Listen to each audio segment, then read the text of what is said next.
let's get to work painting that water. The sunlight is coming from up above, upper left. So again, the upper plane of that water is going to be lighter. It's coming in behind the sunflowers,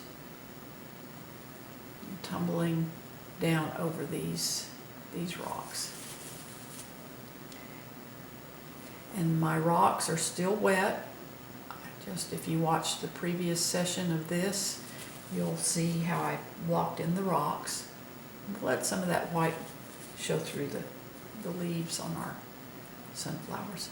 That helps to give depth by having that light coming in behind the dark. That helps to give depth there. And now this water, just again, this is wet. That paint is wet, so I can just drag my brush down, and that helps, gives that feeling of movement. And that top edge where it breaks over is going to be lighter. The sunlight catches that edge. I'm going to have a little stream of water coming up over this little flat portion and tumbling down. It slides down here.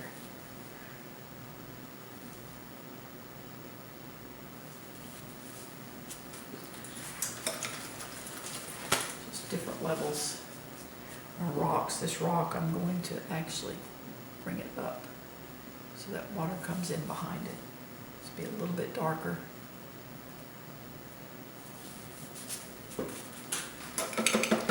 That water just tumbles down over the rocks. I want to get the feeling of just lots of movement in here.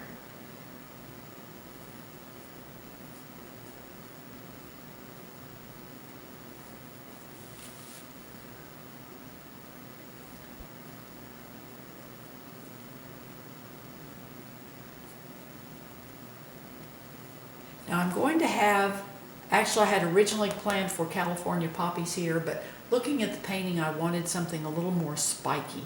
So I'm going to put some salvia in here that will, those little fingers will come up over the water, and that'll help again give the feeling of depth. There's a little ledge here that the water goes over. I have to be careful painting wet into wet because I pick up some of the color from the rocks, so I have to keep washing my brush. But I see how I love that little texture that happens painting wet into wet, and that again gives the feeling of the water moving. Get a little light here where it comes over.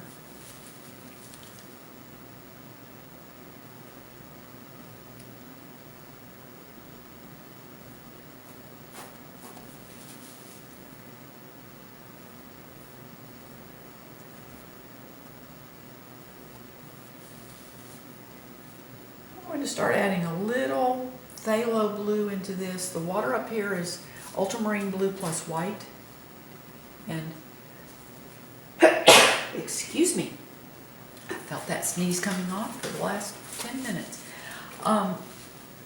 The sun and the rocks are a yellowish limestone, a creamy yellow limestone. And so that blue over that yellow, as we come closer, the water I want to turn a little bit brighter and greener, more intense. So I'm using my phthalo blue plus white. That just helps bring it forward.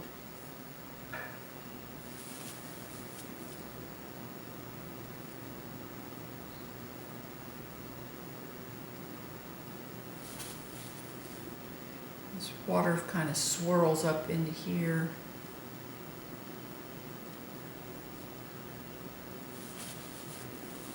And also we're getting showing some of the rock color through there too.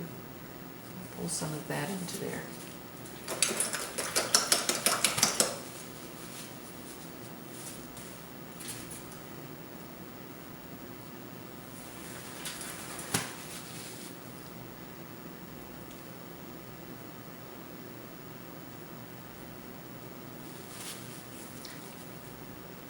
I'm going to have a rock projecting up here that the water is actually coming in behind.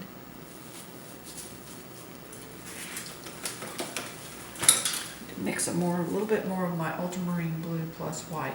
Now I'm just blocking this color in.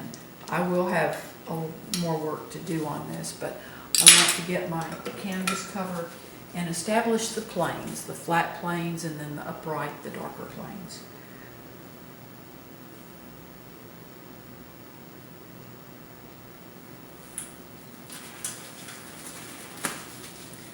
We just want to get the feeling of movement in that water, so that's one reason I paint this pretty quickly.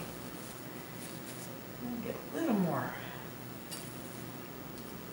mixed in here. Didn't get quite enough. And I'll start bringing some of my phthalo blue in. Got that's too dark. Kind of just a back and forth.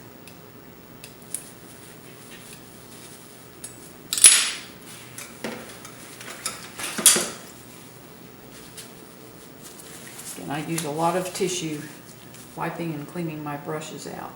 But that's the secret to just pretty clean, crisp color on your canvas is clean brush. But I love when that happens, when you get those kind of brush strokes. That's really just a happy accident.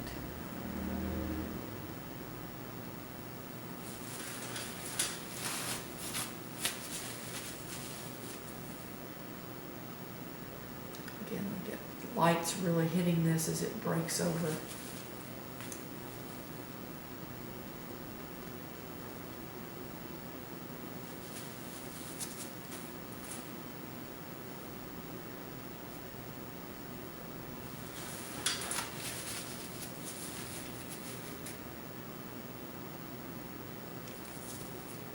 And this is darker. This water here is darker because it's not getting as much light.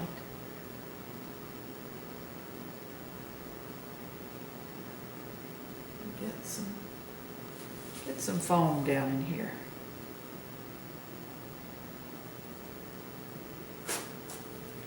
And again, I bring some of my phthalo blue in here, bring that intense color.